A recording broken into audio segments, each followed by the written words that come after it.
문재인 대통령이 오늘 국회의장을 지낸 정세균 더불어민주당 의원을 차기 국무총리로 지명했습니다. 여야 평가 엇갈리고 있는데요. 민주당은 적임자라며 환영했지만 한국당을 비롯한 보수 야당은 전직 국회의장이 총리가 된다는 점을 강하게 비판했습니다.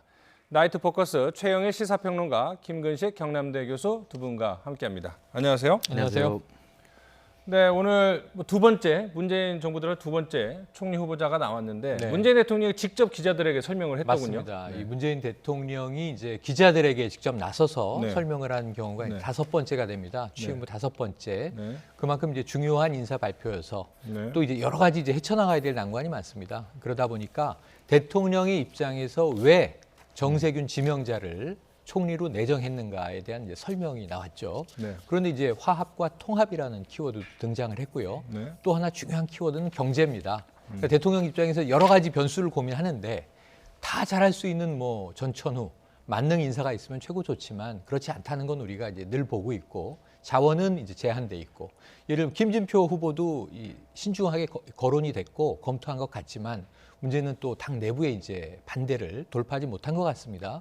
그래서 이제 여러 가지 카드 중에서 결국은 가장 무난한 카드로 정세균 전 국회의장이다. 현재는 이제 정세균 의원이죠. 네. 이 총리 후보로 적임자다. 그래서 화합, 통합 그리고 경제통 이 세 가지를 아마 이제 핵심 변수로 꼽은 것 같다라는 설명을 직접 네. 하셨고요. 예.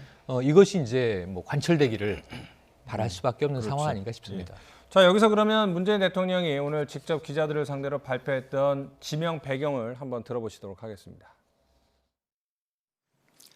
저는 입법부 수장을 지내신 분을 국무총리로 모시는데 주저함이 있었습니다. 그러나 갈등과 분열의 정치가 극심한 이 시기에 야당을 존중하고 협치하면서 국민의 통합과 화합을 이끌 수 있는 능력이 더욱 중요하다고 생각했습니다. 지금 들으신 대로 대통령도 직접 설명을 했고 정세균 의원도 본인이 설명을 했고 또 자유한국당이 가장 반발하는 이유가 바로 국회의장 출신을 어떻게 국무총리로 지명할 수 있느냐 뭐 이런 문제인데 어떻게 보세요?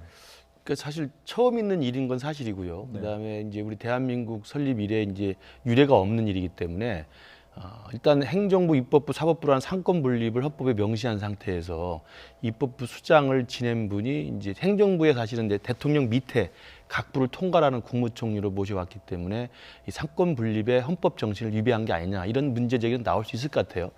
그런데 제가 찾아보니까 그 현역 의원 신분에서 총리로 발탁된 경우도 있었어요. 그건 이제 노무현 정부 때 이해찬 총리하고 당시 한명숙 총리가 현역 의원이었는데 총리로 발탁이 돼서 총리직을 수행했는데 본래 이제 우리나라 헌법의 그 성격을 보면 대통령제 요소와 의원내각제 요소가 복합이 되어 있습니다. 그렇기 때문에 의원내각제 요소를 살려서 현역 의원이 의원직을 유지한 채로 겸직 장관하는 경우를 허용을 하고 있거든요.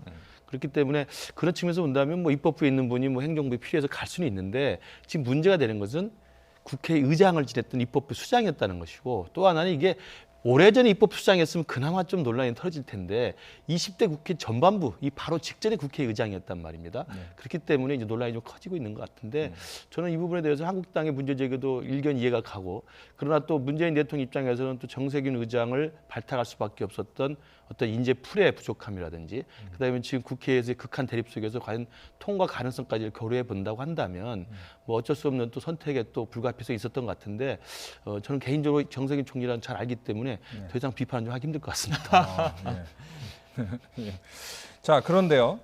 이 보니까는 이낙연 총리에 이어서 정세균 후보자도 네. 호남 출신이란 말이에요. 맞습니다. 예, 그래서 뭐 여러 가지 의미가 있겠지만 또 총선도 좀 포석에 둔 게 아니냐 뭐 이런 얘기도 네. 나오는데 어떻게 네. 보세요? 저는 당연히 그렇다고 봅니다. 일단은 이제 국무총리 그야말로 이제 이 행정부 2인자 어떤 이 임무가 있냐면요. 내년 4월 총선을 공정하게 사고 없이 잘 이끌어야 하는 책임이 있습니다. 다양한 책임이 이제 또 지어져 있는데 그럼에도 불구하고 아까 잠깐 언급드렸습니다만 여러 카드를 고민 안 했겠습니까? 다양한 카드를 고민했는데 사실은 거의 김진표 의원이 낙점되는 듯했습니다.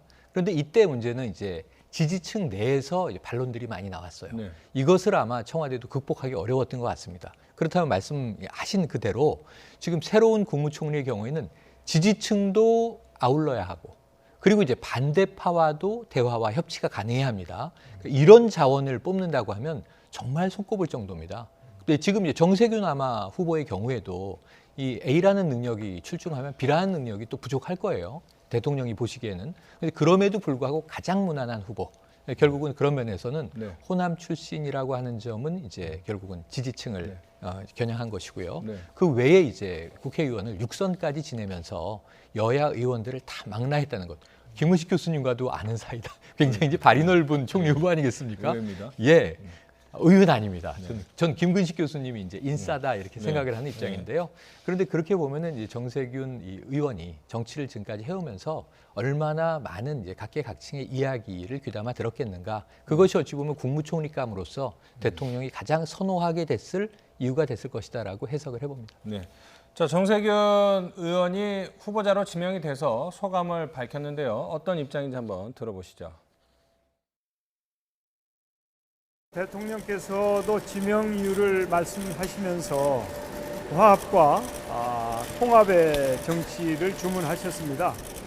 그런 점에 대해서 제가 또 국회의장을 하면서 여야 간에 대화를 하고 또 협치를 하는 시도를 열심히 해왔기 때문에 그런 연장선상에서 야당과의 소통 그리고 또 국회와 정부와의 소통을 강화해서 결국은 국민에게 힘이 되는 그런 정부가 될 수 있도록 최선을 다할 것입니다.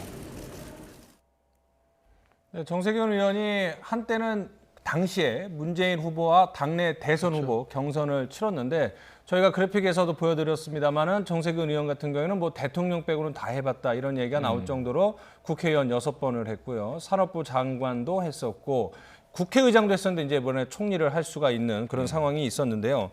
일단 그런데 여러 가지 상황이 있었는데 청와대 쪽에서 나오는 거는 정세균 의원을 모시기 위해서 삼고 철회를 했다. 뭐 이런 얘기도 나왔고 저희가 얼마 전까지 정세균 의원이 종로 출마를 기정사실을 하지 않았습니까? 그렇죠. 마음을 바꾸게 된 이유는 뭐라고 보실까요? 그러니까 삼고초를 했다는 게 사실일 겁니다. 그리고 이제 삼고초를 했고 지난 7월 달부터 이제 의사타진을 했 걸로 이제 사후에 지금 보도가 나오는데 그때 정세균 의원은 나는 좀 적합치 않으니까 김진표 부총리를 이제 추천을 했던 거거든요. 또 이제 정세균 그 의원의 계보 중에서 가장 또 좌장이 김진표 의원이기 때문에 김진표를 추천했는데 김진표 의원이 지금 우여곡절 끝에 결국 고사한 거 아니겠습니까? 그러다 보니까 이제 청와대에서는 계속 그럼 정세균 의원을 이제 추천을 계속 요구를 했던 거고 정세균 의원도 아마 고민이 있었을 겁니다. 제가 생각했을 때도 크게 두 가지 고민이었을 텐데 하나는 정말 전직 바로 국회의장 출신이 행정부의 2인자로서 가는 것이 과연 이게 좀 적절하냐에 대한 개인적 고민이 있었을 거라고 생각하고 그 고민 끝에 아마 결론을 내렸다고 생각을 하고요. 두 번째로는 대통령이나 청와대가 낙점한 이유는 경제와 민생이고 타협과 통합과 화합이고 그다음에 포용력과 친화력 그 맞습니다. 맞는데 정세균 개인의 입장에서는 전략적 사고를 해야 되지 않겠습니까? 제가 아는 정세균 대표도 큰 꿈이 있는 분입니다. 그 큰 꿈을 이루기 위해서 아까 말씀하신 것처럼 2012년에는 당시 문재인 후보와 민주당에서 대선 후보 경선을 세게 붙었었어요. 근데 결국 졌죠. 그러니까 사실은 큰 꿈을 가지고 있는 분이었는데 20대 국회 전반기에 국회의장을 하면서 큰 꿈은 이제 접는 게 아닌가라는 주위의 시각들이 많이 있었는데 다시 한번 국무총리를 고심 끝에 받았다는 이야기는 국무총리를 발판으로 해서 다수의 비난은 우리가 감수하더라도 성과를 보여줌으로써 오히려 다시 큰 꿈의 어떤 길을 살릴 수 있는 방법이 있지 않을까? 저는 그런 우회적 어떤 가능성도 염두에 두고 아마 바로 전직 국회의장이었지만 이 부분을 받은 게 아닌가. 제가 한번 만나뵈면 개인적으로 여쭙고 싶습니다. 그러니까 지금 상황에서 분석을 하시자면 종로 출마 대신 총리가 돼서 그렇죠. 어느 정도 성과를 쌓아서 더 큰 꿈으로 꿈을 갈 할 수 수 있는 있는? 또 하나의 우회로가 되지 않을까 뭐 이런 생각을 하고 있는 것 같습니다. 자, 그런데 이제 뭐 그 특단의 역할을 맡을 거라 이런 분석도 나오고 책임 총리냐, 분권형 총리 뭐 이런 그렇죠. 거에도 나오는데 네. 평소에 스타일 이런 걸 봤을 때 어떤 총리가 될 것 같습니까? 아직 뭐 인사청문회도 안 열렸지만. 예, 제가 보기에는 이 분권형 총리로 갈 가능성이 있어 보여요. 근데 이것은 이제 사실은 전국 상황과 맞물려 있습니다. 네. 왜냐하면 지금 야당과 협치해야 되는데 만약에 지금 한국당이 보여주고 있는 결사항전의 모습, 총선을 앞두고 뭐 장외투쟁을 중심으로 해서 강하게 이제 정부와 부딪히는 모습을 보여주는 제1야당을 설득해낼 수 있다면 그 부분에 있어서는 상당히 좀 총리의 권한은 강화될 수 있다. 그러니까 사실은 내년 총선을 잘 관리해야 한다는 게 하나 있지만 국회의장 출신의 총리로서 더 잘해야 될 부분은 뭐냐면 그 어느 다른 총리보다 행정부와 입법부의 관계를 훨씬 더 원활하게 만들 수 있느냐. 이 부분에서 이제 어떤 탁월한 능력이 발휘된다면 저는 굉장히 좀 새로운 모습. 아니 이게 이 국가 의전 서열을 논할 문제가 아니다. 결국은 국가 기능의 효율성을 한 인물이 만들어내는데 기여할 부분이 적지가 않다.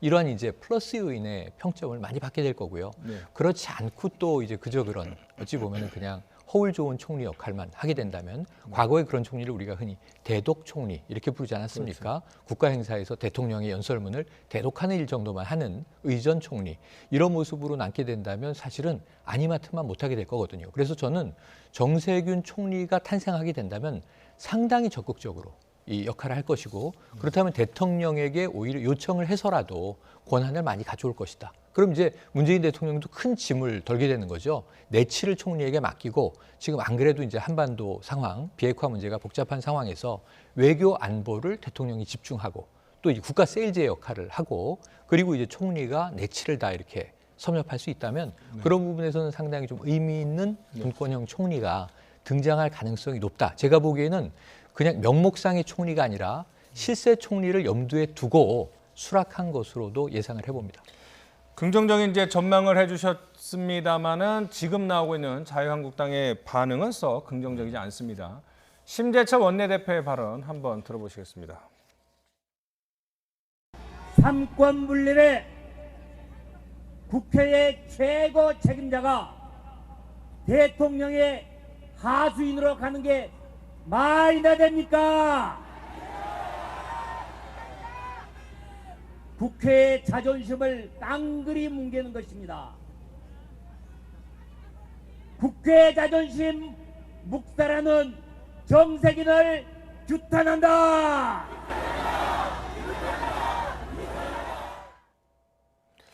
국무총리는 당연히 인사청문회를 거쳐야 하지만 장관과 달리 또 국회 본회의에서 표결 절차를 그렇죠. 거쳐야 되지 않겠습니까?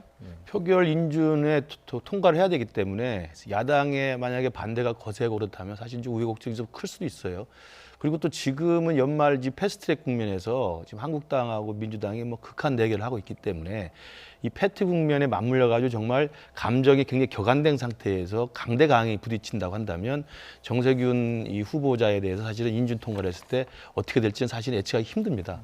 근데 제가 볼 때는 뭐 일단 인사청문회 거쳐야 되고요. 인사청문회 거치고 인준 표결까지 가는 데는 한 달 정도 시간이 있다고 친다면 그 전에 만약에 패스트트랙 국면이 좀 정리가 되고 그렇다고 한다면 물론 상권 분립에서 바로 전직 국회 수장이 행정부에 통과라는 국회 국무총리 가는 것에 대한 문제 제기는 분명히 일리가 있습니다만 아마도 한국당에서도 제가 아는 걸로는 정세균 의원 같은 경우 상당히 친화력이 굉장히 높습니다. 높고 굉장히 합리적인 성품의 소유자로 알려져 있기 때문에 주위에 많은 적보다는 많은 우군들이 저는 있을 수 있다고 봐요. 그래서 한국당과 민주당의 지금의 강경대치 국면이 지속된다면 이게 걸림돌이 될 수도 있지만 이 부분이 좀 해결이 돼서 합리적인 어떤 표결이 가능하다고 한다면 인사청문회 이후의 표결까지는 뭐 일단은 뭐 넘을 수도 있지 않겠나 생각이 들고요.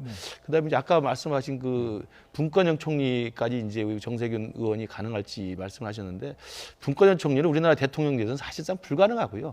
예전에 이제 노무현 정부 때 이해찬 총리가 했던 것처럼 책임 총리 정도 해서 총리. 자기가 스스로 좀 결정권을 가질 수 있고 목소리를 낼 수 있는 정도의 총리는 되지만 분권형 총리라고 한다면 사실상 내각에 대한 통과뿐만 아니라 내각에 대한 인사권까지 가질 수 있는 사실은 이원 집정 문제를 염두에 둔 개념이거든요. 그러면서 보면 사실은 제가 볼 때 정세균 의원이 총리가 된다 하더라도 정세균 의원이 범친노로는 분류되지만 사실은 친노의 핵심과는 사실 일정 거리를 유지한 분입니다. 그렇기 때문에 청와대나 문재인 대통령이 그런 권한까지 다 주면서 분권형 총리로 그냥 주지는 저는 어렵다고 생각합니다. 오늘 문재인 대통령이 차기 총리 후보자 지명 사실을 발표를 하면서 떠나야 되는 이낙연 총리에 대해서도 상당히 긍정적인 좋은 말들을 많이 했는데요. 한번 들어보시죠. 이낙연 총리님이 내각을 떠나는 것이 저로서는 매우 아쉽지만 국민들로부터 폭넓은 신망을 받고 있는 만큼 이제 자신의 정치를 할 수 있도록 놓아드리는 것이 도리라고 생각했습니다. 앞으로 어떤 선택을 하든 어느 자리에서든 계속 나라와 국민을 위해 봉사해 주시리라 믿습니다. 네, 오늘 대통령 이 설명을 듣고 언론에서는 이낙연 대망론을 띄운 거 아니냐 뭐 이런 네네. 해석도 나오고 있어요. 네, 띄운 거 아니겠습니까? 뭐 띄웠다고 해석해도 무방하다고 봅니다. 왜냐하면 우리가 늘 그 차기 대권 주자 선호도 이 지지율도 보고 하잖아요. 그런데 이낙연 총리 지금 뭐 계속 이제 이 1위, 1, 2위를 다투기도 하다가 지금 1위를 계속 또 유지하기도 하다가 이제 그런 모습이 나오고 있지 않습니까? 이낙연 총리가 이미 총리 시절에 자 이제 적정 시점이 된다면 총선에 기여하겠다라는 이야기도 여러 차례 했어요. 현직 국무총리가 여러 가지로 지금 엄중한 상황에서 총선을 언급했다. 그렇다면 이제 대략 자신이 총선 전에는 지금 이제 행정부에서 나갈 것이라는 것을 암시하거나 예견하고 있는 상황이에요. 아까 정세균 이제 지명자의 이 어떤 꿈, 야망, 그것도 이제 김 교수님이 말씀해 주셨지만 이인자들은요 다 대망이 있어요. 적어도 한번 과거를 생각해 보시죠. 뭐 이회창 전 야당 대표 대선 후보 여러 차례 나오셨고 사실상 거의 대통령이 될 뻔도 하셨던 분, 국무총리 출신입니다. 또 이제 우리가 보면은 그 이인자로서 김종필, 뭐 JP도 마찬가지죠. 과거에 그런 하지만 이제 꿈을 이루지 못했고 나중에 정치는 허업이다. 뭔가 이제 도통한 정치 구단의 모습을 가지고 이제 타개하셨고 그런 이제 전례들을 쭉 본다면 저는 지금 정세균 이 후보자든 아니면 이제 이낙연 현 총리든 두 분 다 큰 꿈이 있을 수 있다고 봐요. 그런데 문제는 이 지금 현대 사회의 정치에서는 꿈을 이루는 방식은 국민이 인정하도록 만드는 방식입니다. 그러려면 뭘 해야 되느냐? 일을 해야 됩니다. 큰 일을 맡아서 해야죠. 이낙연 총리는 어찌 보면 역대 최장수 총리로 정말 총리 역할을 이렇게 잘할 수 있나 할 정도예요. 문재인 대통령이나 문재인 정부가 위기가 없었습니까? 계속 위기가 오고 있고 현재도 위기 상황이에요. 하지만 이낙연 총리의 좀 안정적인 안정성에 대해서는 국민 다수의 신망이 두터워져 왔다고 보여져요. 그런데 이제 정치판으로 돌아가서 뭔가 정치판이라는 표현을 제가 말씀드리는 이유는 총선을 흔히 정치 전쟁이라고 부르지 않습니까? 여기서 장수로서의 면모를 보이고 승리를 일궈내고 승리에 기여했다라고 한다면 그야말로 주가는 이제 상한가로 올라가겠죠. 그런 측면에서 이제 저는 이낙연 현 총리의 총선에 대한 계산은 분명히 있을 것이다. 그러면서 대통령은 그 꿈을 강하게 지지해 준 것이다. 어찌 보면은 이제 내보내 주면서 그 뭐랄까요 좀 힘을 밀어줬다고 할까 그런 측면은 분명히 있어 보입니다. 자, 그럼 여기서 떠나야 하는 이낙연 총리의 소회를 한번 들어보도록 하겠습니다. 오후에 직접 발표를 하겠다. 그리고 총리도 이제 자기 정치를 할 때가 되지 않았나. 공감대는 이루신 거죠. 이제 총리님의 역할에 대해서 약간 그 정도까지는 아닙니다. 그 정도까지는 아닙니다. 구체적인 얘기는 호사가들은 얘기를 할지 몰라도 저나 대표님이나 청와대 누구나 그런 얘기까지는 한 번도 한 적이 없습니다. 또 뭐 구체적인 출마나 이런 얘기를 네, 하시는 전혀 건가요? 거기까지는 없고요. 네. 그 큰 틀에 뭐 출마 얘기 한 번도 한 적이 없다고 얘기를 했는데요. 어쨌든 간에 정세균 후보자가 만약에 총리로 된다면 정치 번지 종료는 지금 빈자리가 되지 않습니까? 그렇죠. 그래서 뭐 이낙연 총리가 갈 수도 있다 이런 얘기가 나오고 있는데요. 이낙연 총리가 지금 일단 범여권의 대선 지지 후보 1위 아닙니까? 일단 여론조사는 계속 1위를 유지하고 있고요. 물론 이제 아직까지 대선이 남아 있습니다. 그러면 큰 꿈을 충분히 잠재적으로 가질 수밖에 없는 상황이고, 그리고 이제 본래는 정치인 출신이잖아요. 본래 뭐 기자 출신입니다만 정치를 했고 그다음에 광역단체장을 하고 지금 총리를 했기 때문에 당연히 큰 꿈으로 가기 위한 정치적 기반이 좀 필요할 겁니다. 제일 큰 약점으로 좀 이야기됐던 게 당내에 자기 기반이 약하다는 거잖아요. 근데 정세균 의원과 달리 사실은 광역단체장을 하고 국회의원을 했습니다만 일단은 총리직을 훌륭하게 수행했음에도 불구하고 자기의 계보로 생각되는 사람이 많지 않기 때문에 대선 후보 경선에 나가서 당내에서 대선 후보를 거머쥐려면 당내 지지 세력이 있어야 되는데 바로 그걸 위해서라도 내년 총선에서 역할과 그다음에 비중 그다음에 자기의 세력들을 규합할 수 있는 실력을 보여줘야 되거든요. 그러면서 본다면 당연히 선대위원장이든 아니면 종로 출마든 아니면 뭐 어떻게 통과해가지고 어떤 하나의 수장이 되든 간에 당에서 비중의 역할을 해야 됩니다. 그렇기 때문에 종로로 갈 가능성도 저는 굉장히 높다고 생각을 할 수 있는 게 본래는 임종석 전 비서실장이 거기를 노렸지만 이런 일이 아마 생길 줄을 모르고 그랬는지 모르겠습니다만 조금 지금 생각하면 후회스러울 수도 있겠습니다만 불출마 선언을 해버리지 않았습니까? 그러니까 그 부분은 정리가 된 겁니다. 그렇다고 한다면 종로에 종로에 비어있는 자리에 실제로 빅매치가 성사될 가능성이 있다고 한다면 당연히 종로에는 이낙연 총리를 꽂을 수도 있는 거거든요. 그리고 이낙연 총리가 거기서 선전해서 이기고 거기서 지역구에 승리할 뿐만 아니라 내년 민주당 총선에서 일정한 사령관으로서의 훌륭한 모습과 성과를 보여주면 아까 제가 말씀드린 가장 약점이라고 할 수 있는 자기 당내 세력들을 규합하고 만들어내는 데는 일정한 관문을 통과했다고 볼 수가 있죠. 그건 남겨진 과제입니다. 알겠습니다.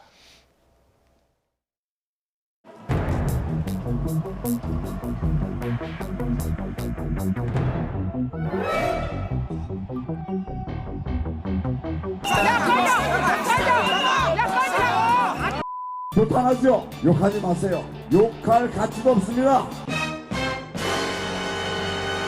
문희상에 대해서는 그 정도만 하겠습니다. 그런데 잊지 않고 문희상 끌어내릴 것입니다.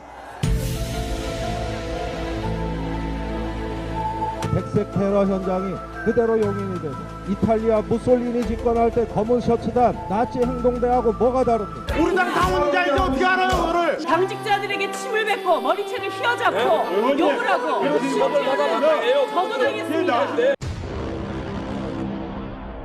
본인들이 나라 망치고 있는 거 생각하란 말이에요. 당신들 밥그릇 늘리는 게 정의냐고. 옥장길 따라 밤길 강이라 진짜 이게 뭐하는 짓이에요? 왜 도대체 나라가 이 지경까지 왔냐는 거예요? 자유한국당 때문에 이 지경까지 본인들 생각하세요. 고운님 함께 네, 긴박하게 돌아가고 있는 국회 상황 속보 하나 들어왔습니다. 오늘 밤 9시 반쯤부터 시작된 여야 5당의 4+1 협의체 심야 회동이 조금 전 끝났습니다. 그동안 이견을 좁히지 못했던 선거법 개정안에 있어서 여야 5당이 단일화 마련에 성공했을지 관심이 쏠리고 있는데요. 현장 브리핑 함께 들어보겠습니다. 일단은 오늘은 그거를 자세히 말씀드리기는 좀 어려울 것 같습니다. 왜냐하면은 이제 내일 아침에 3당 대표님도 의논하셔야지 되고 또 그 과정에서 또 여러 가지 변동이 있을 수 있기 때문에 지금 뭐 구체적으로 논의의 전 과정이나 구체적인 내용들은 말씀드리기 어렵고요. 기존에 지금 계속 이제 가장 핵심적으로 얘기됐던 캡시윤의 문제하고 석패율 문제가 되고 있는 거는 뭐 맞는 거고요. 예. 그러면 3당 대표님들끼리 합의하면 나머지는 의견이 없기 때문에 3당 대표님만 만나는 거예요? 일단 1차적으로 만나시는 거죠. 뭐 예. 근데 석패율 이야기는 일단 포기를 하기로 한 걸로 잠정하기로 들어갔던 거 아닌가요? 그렇지 않습니다. 예. 석패율은 폐지하기로 아니요, 그렇지 않습니다. 예, 그래서 제가 상세하게 말씀드리기가 어렵다고 말씀드리는 거예요. 왜냐하면 대표님들의 합의를 기다린다라는 말씀은 적어도 현재 시점에서 지금 원내대표 협상에서만큼은 타결이 좀 이루어졌는지가 궁금한데. 그렇지 않습니다. 그러니까 그 대표님들께서 먼저 얘기하시는 게 좋겠다라고 하는 것은 의사결정에 있어서 권한의 문제가 있지 않습니까? 그렇기 때문에 거기서 상당한 정도 얘기해 주시는 게 좋겠다라고 판단하신 거죠. 네. 그럼 3당 대표가 먼저 만난다는 건 거기서도 이견이 있었기 때문에 거기서 타결하고 오라 이런 그런 부분도 있습니다. 예. 그러니까 여기서 다 됐는데 추인이 그런 건 아닙니다. 예. 여기도 합의가 됐는데 각 당에서 추인을 받는 그런 건 아니란 말이에요. 네, 그런 거 아닙니다. 예. 오늘 오전에는 3당 대표들은 석패율제보다는 캡 씌우는 거에 더 이견이 컸었잖아요. 네네. 내일도 3당 대표가 다시 만나야 된다는 것은 캡 씌우는 거에 더 큰 이견이 있겠다는 거죠. 그거는 뭐 두 가지 다가 있을 수 있기 때문에 그러니까 그 부분은 제가 말씀드리는 게 그렇게 적합하진 않은 것 같습니다. 그거는 내일 대표님들 말씀 나누시는 거 또 들으시면은 아실 수 있는 부분이에요. 봉쇄 조항은 합의가 됐습니까? 그런 부분은 뭐 충분히 논의하지는 않았습니다. 예. 3당 대표라고 하셨는데 그 대한신당 쪽은 거기에는 지금 뭐 대표님은 안 계시고요. 오늘 유성엽 의원님께서 참여하셨기 때문에 예. 별 이견 없으셨다는 걸로 이해합니다. 글쎄요. 뭐 아무튼 일단 3당이 먼저 대표들께서 먼저 의논하시라라고 하는 겁니다. 민주당에서는 패스트트랙 법안에 한해서는 1월에 넘겨서 처리해도 뭐 상관없다 이런 식으로 말이 나오던데 그 얘기는 오늘 좀 하셨는데요. 어디서 나온 얘기인지는 잘 모르겠지만 어떤 개별적인 의견이 있었는지 모르겠으나 공식적으로 그런 논의한 적 없습니다. 예. 민주당의 최고위원회에서 지금 일요일에 네. 더 이상 공직선거법을 수정안을 추진하지 않겠다고 이렇게 결정했잖아요. 홍익표 수석대변인께서 그렇게 하시기를 네. 그 입장이 변함이 없으신 겁니까? 현재 그렇다고 보시면 됩니다. 네. 이번 주 뭐 내일 그 3당 대표님들 만나시는 네네. 거 이후에는 네. 더 이상 안 되면 원안으로 본회의 여실 계획. 뭐 그거는 아직 뭐 여러 가지로 검토 중에 있습니다. 뭐 이후에 정말 뭐 협의가 안 되면 또 어떻게 진행을 할 건지 또 뭐 마지막까지 협의를 위해서 또 더 만나야 될 건지 여러 가지 고민 중에 있고요. 저희도 내일 또 최고위원회가 있고 그러니까 좀 보시는 게 좀 지켜봐야 될 점들이 좀 있을 것 같습니다. 어쨌든 지금 관심사 굉장히 크고 1시간 반 동안 합의 네. 사실 지금 대변인께서 말씀해 주신 네. 부분은 뭐 내일 3당 대표님들의 네. 합의 진행을 지켜봐야 된다라는 말씀밖에는 없는 거잖아요. 그렇습니다. 간단히 정리를 해드리자면 1+4 체제가 오늘 밤 9시 반부터 한 1시간 반 정도 선거법과 관련해서 논의를 했습니다. 핵심 쟁점인 연동형 의석수 상한제 그리고 서패율제에 대해서 실무진끼리 논의를 했지만 어느 정도 합의를 이루지 못했기 때문에 내일 책임이 있는 야당 대표들이 먼저 논의를 하고 더불어민주당도 내일 최고위원회의가 있으니까 오늘 실무진에서 논의한 것들에 대해서 어느 정도 양보를 할지 어느 선을 지킬지 이 부분에 대해서 협의를 해서 야3당 대표들도 만나고 다시 한번 논의를 할 것으로 보이기 때문에 이 선거법이 워낙 당리당략 이해관계가 얽혀있기 때문에 쉽게 결정은 내리지 못한 것 같습니다. 다시 결정은 논의 과정은 내일로 넘어갔다. 이 말씀을 전해드리도록 하겠습니다.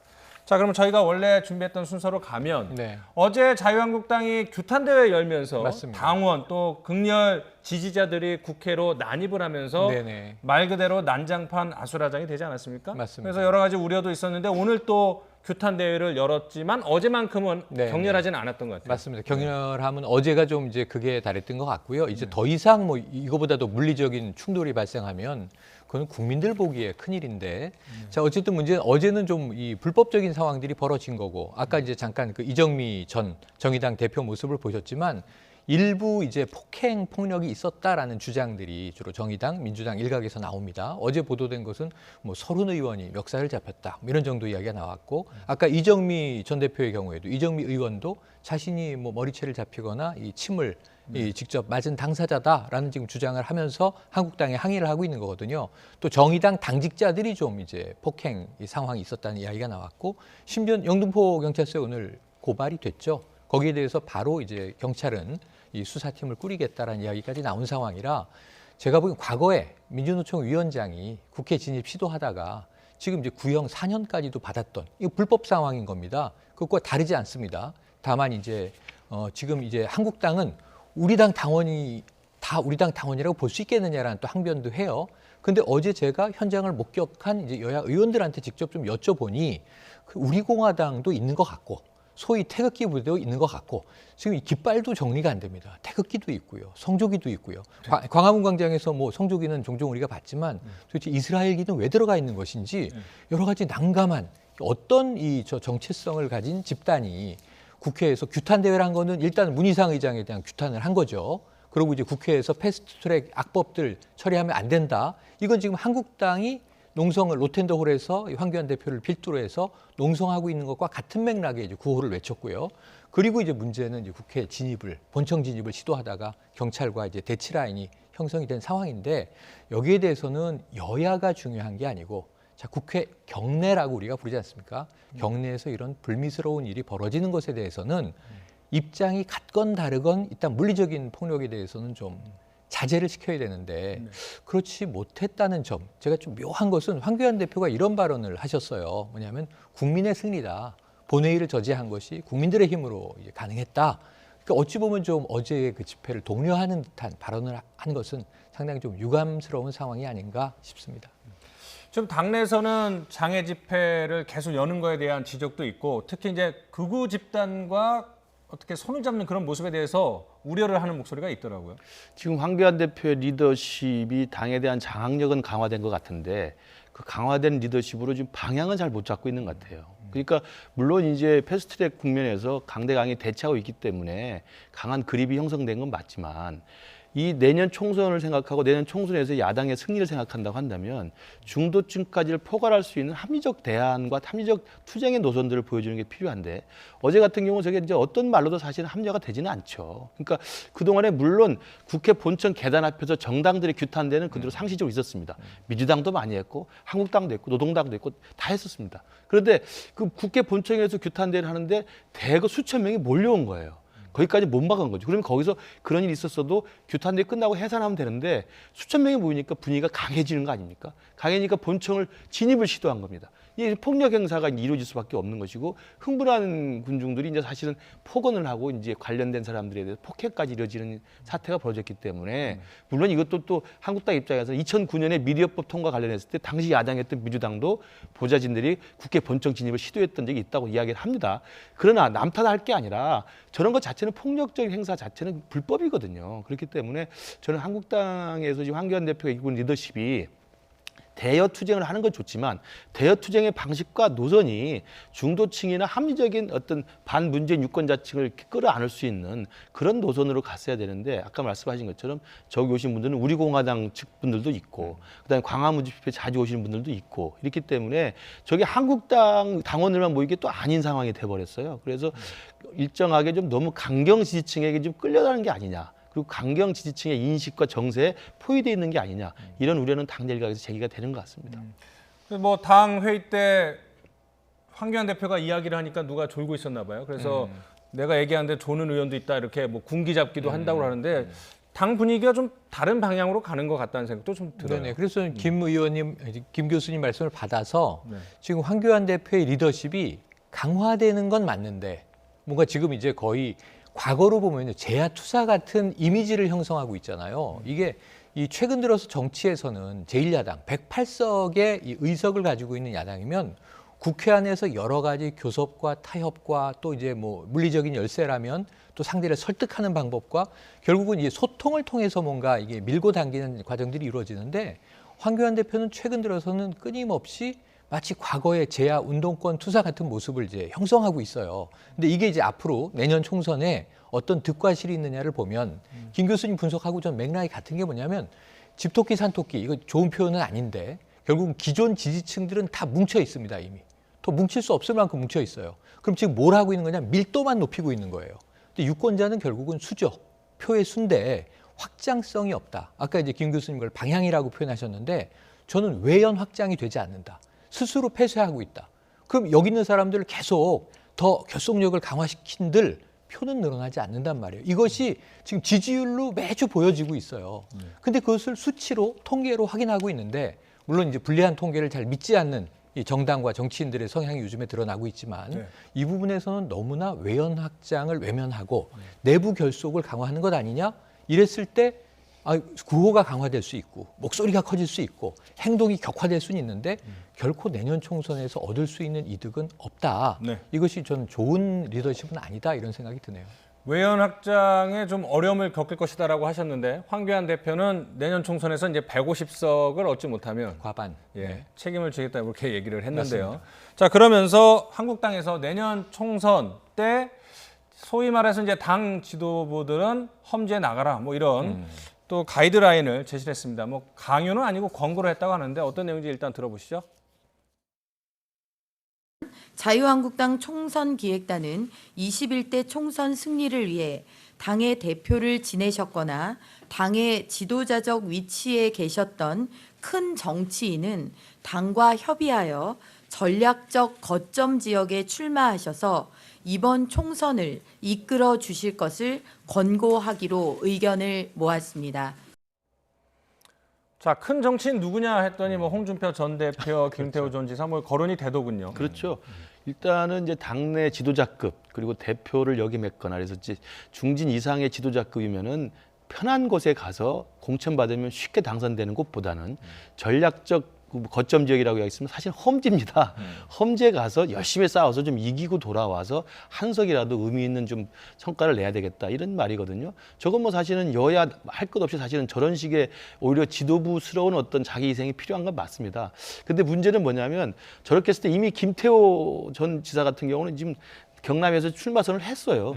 그다음에 지금 홍준표 전 대표도 지금 자기 고향을 지금 염두에 두고 있는 거고요. 그다음에 김병준 비대위원장 대구를 생각했다 요즘에는 다시 대구를 포기하는 듯한 발언을 했습니다. 그렇기 때문에 각각의 지도자급 인사들이 저 총선기획단의 권고에 따라서 수도권이겠죠. 대부분 수도권 중심의 특히 현역이 민주당인 것이고 싸워서 굉장히 열심히 해야만 겨우 이길 수 있는 어떤 전략 거점 지역 험지에 가서 출마하는 것들을 좀 일괄스럽게 다 한다고 한다면 그건 제가 볼 때 한국당에서는 분위기를 일신하는 데 도움이 될 거라고 봅니다. 단 그 당사자들이 반발할 경우에 이게 내용이 커질 수가 있는데 당장 지금 홍준표 전 대표 같은 경우는 지금 굉장히 반발을 하고 있는 듯한 모습이거든요. 그래서 아마 총선기획단에서 내놓은 총선 전략의 여러 가지 일단들이 좀 앞으로 가시화될 텐데 이런 내용들에 대해서 당내 리더십과 당내 통합의 분위기는 어떻게 될 것인지 그리고 혁신과 물갈이는 어떻게 될 것인지 두고 봐야 될 것 같습니다.